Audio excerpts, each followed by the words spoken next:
भ्रष्टाचार के एक मामले में पूर्व मुख्यमंत्री और तेलुगु देशम पार्टी के प्रमुख चंद्रबाबू नायडू को आज गिरफ्तार कर लिया गया। माना यही जाता है कि किसी भी बड़े पॉलिटिकल चेहरे की गिरफ्तारी से पहले पॉलिटिकल क्लियरेंस लिया जाता है, लेकिन शायद अब ऐसा नहीं हो रहा है। ये आज देश में चर्चा का विषय रहा, लेकिन झारखंड में चर्चा इस बात की हो रही है कि मुख्यमंत्री हेमंत सोरेन ईडी के तीसरे सम्मन के बाद भी ईडी कार्यालय में उपस्थित नहीं हुए, बल्कि उसी ईडी कार्यालय से गुजरते हुए दिल्ली के लिए रवाना हो गए। क्योंकि आप सभी को पता है कि राष्ट्रपति ने मुख्यमंत्री हेमंत सोरेन को G20 समिट के सम्मान में जो भोज रखा था उसमें मुख्यमंत्री हेमंत सोरेन को आमंत्रित किया था और मुख्यमंत्री दिल्ली इसीलिए गए हैं। लेकिन अब चर्चा इस बात की ज़्यादा है कि आखिर 3 सम्मन के बाद जब मुख्यमंत्री हेमंत सोरेन ईडी में उपस्थित नहीं हुए, ईडी कार्यालय में उपस्थित नहीं हुए, तब आगे क्या होगा। और आज उपस्थित नहीं होने के बाद मुख्यमंत्री कार्यालय से जो लेटर ईडी कार्यालय पहुंचा उसमें क्या कुछ लिखा गया है, आज इस छोटे से रिपोर्ट में हम इसकी ही विस्तृत जानकारी देंगे। मुख्यमंत्री हेमंत सोरेन जैसे ही दिल्ली के लिए रवाना हो गए, उसके थोड़ी ही देर बाद ईडी कार्यालय पर मुख्यमंत्री कार्यालय से एक कर्मचारी पहुंचे। उन्होंने मुख्यमंत्री कार्यालय की तरफ से पत्र जो है ईडी कार्यालय में जमा किया। जो जानकारी निकल कर सामने आ रही है उसके अनुसार उस पत्र में ईडी को यही बताया गया कि मुख्यमंत्री हेमंत सोरेन को राष्ट्रपति के द्वारा बुलाया गया था, भोज में आमंत्रित किया गया था, वे दिल्ली जा रहे हैं। और दूसरा जो कारण बताया गया था, 2 कारण बताया गया उपस्थित नहीं होने का। दूसरा कि भाई सुप्रीम कोर्ट में जो है रिट पिटीशन दाखिल की गई है और सुप्रीम कोर्ट के निर्देश का फिलहाल इंतजार किया जा रहा है। वहाँ से जो निर्देश आएगा उसके बाद फिर आगे जो कुछ भी होगा उसे देखा जाएगा। अब सवाल है कि 3 जब सम्मन हो चुका मुख्यमंत्री हेमंत सोरेन को, उसके बाद क्या आगे चौथा सम्मन होगा या फिर उसके आगे कुछ हो सकता है।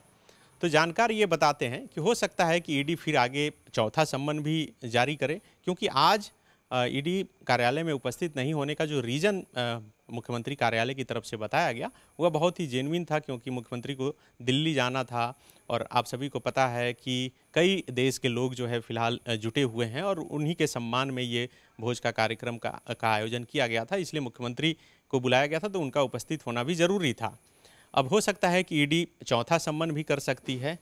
दूसरी जो जानकारी निकल कर सामने आ रही है वह यह कि सोमवार को सुप्रीम कोर्ट में जो रीट पिटीशन मुख्यमंत्री हेमंत सोरेन ने दाखिल किया है वो मेंशन हो सकता है, उस पर सुनवाई हो सकती है। अगर सचमुच में सोमवार में मेंशन होता है तो उसमें हो सकता है कि सुप्रीम कोर्ट की तरफ से ईडी को यह निर्देश दिया जा सकता है कि आप पीड़क कार्रवाई न करें। और दूसरी तरफ ये भी हो सकता है कि मुख्यमंत्री हेमंत सोरेन को यह कहा जा सकता है कि आप हाईकोर्ट चले जाइए इस मामले को लेकर। अब क्या होता है ये तो सोमवार के बाद ही स्पष्ट होगा, या फिर हो सकता है कि अगले 1-2 दिन में ये भी स्पष्ट हो जाए कि क्या चौथा सम्मन भी ईडी कर रही है या फिर नहीं कर रही है। यहाँ पर ये आपको पूरा डिटेल से बता देते हैं कि आखिर कब कब मुख्यमंत्री को सम्मन किया गया। आप सभी जानते हैं कि 9 अगस्त को आदिवासी दिवस था, उसकी पूर्व संध्या पर ही पहला सम्मन मुख्यमंत्री हेमंत सोरेन को किया गया था। और 14 अगस्त को, 15 अगस्त से ठीक एक दिन पहले कहा गया था कि आप ईडी कार्यालय में उपस्थित हों। उस समय भी मुख्यमंत्री हेमंत सोरेन की तरफ से एक पत्र जो है जारी किया गया था और एक चैलेंज ही किया गया था कि भाई आप इस सम्मन को वापस ले लीजिए, नहीं तो हम कोर्ट में जाने को मजबूर हो जाएंगे। उसके बाद जब दूसरा सम्मन हुआ 19 अगस्त को और 24 अगस्त को हाजिर होने के लिए कहा गया। उसके बाद फिर तीसरा सम्मन जो आज मुख्यमंत्री हेमंत सोरेन को हाजिर होना था 9 सितंबर को, ये 1 सितंबर को किया गया था और कहा गया था कि आप हाजिर होइए। और आज हाजिर नहीं हुए मुख्यमंत्री, और उन्होंने ये 2 रीज़न बताया है। मुख्यमंत्री ने जो सुप्रीम कोर्ट में पिटीशन दाखिल किया है वो उन्होंने 23 तारीख को पिटीशन दाखिल किया और 24 अगस्त को उन्होंने ईडी को ये जानकारी दे दी कि भाई हम पिटीशन दाखिल किए हैं सुप्रीम कोर्ट में। उस पिटीशन में मुख्यमंत्री ने जो बात कही है वो ये है कि भाई PMLA की धारा 50 और 63 को उन्होंने चुनौती दी है और कहा है कि धारा 50 के तहत बयान दर्ज कर लेने के दौरान ही गिरफ्तार कर लिया जाता है, इसलिए सम्मन जारी करने के बाद गिरफ्तारी का डर हमेशा बना रहता है। उन्होंने सुप्रीम कोर्ट में जो पिटीशन दाखिल किया है उसमें कहा है कि सम्मन को जो है रद्द किया जाए और पीड़क कार्रवाई नहीं करने का आदेश ईडी को दिया जाए। तो अब ये हो पाता है या नहीं हो पाता है ये सोमवार को स्पष्ट हो जाएगा, क्योंकि सोमवार को जो जानकारी है उसके अनुसार ये केस मेंशन हो सकता है। तो इसलिए बहुत लोग ये सोच रहे हैं और ये जो है चर्चा बहुत आम हो गई है कि 3 सम्मन के बाद कभी भी मुख्यमंत्री को गिरफ्तार किया जा सकता है। ऐसा बिल्कुल अभी नहीं दिख रहा। अगर ईडी किसी को भी चाहे वो गिरफ्तार करना तो पहले समन के बाद ही गिरफ्तार कर सकती है। अगर नहीं गिरफ्तार करना रहे तो 100 समन के बाद भी गिरफ्तार नहीं कर सकती है। इसमें दो चीज़ मायने रखता है। पहला कि केस का इन्वेस्टिगेशन किस आधार पर चल रहा है और वो किस दिशा में है। दूसरा, समन के बाद वो हाजिर नहीं होने का जो रीज़न बताया जाता है वो कितना स्ट्रॉन्ग है और कितना सही है या फिर गलत है। अब सवाल सबसे बड़ा ये है कि मुख्यमंत्री हेमंत सोरेन को समन क्यों किया गया।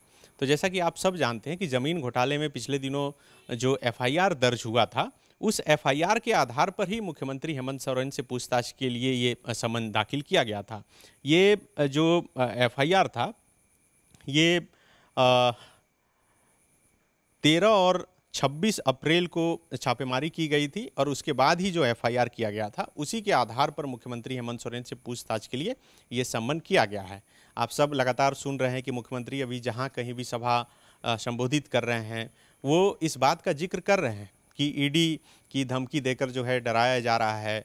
और पिछले कल ही जो है डुमरी में भी जो उपचुनाव का परिणाम आया और मुख्यमंत्री, उनकी पार्टी, पूरा गठबंधन, इंडिया गठबंधन उत्साहित है और हर कोई यही कह रहा है कि आप जितना डराइएगा हम उतना मजबूत होंगे।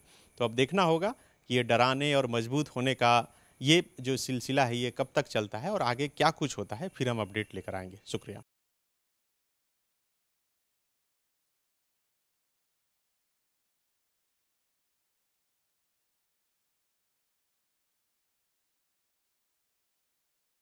thefollowup.in.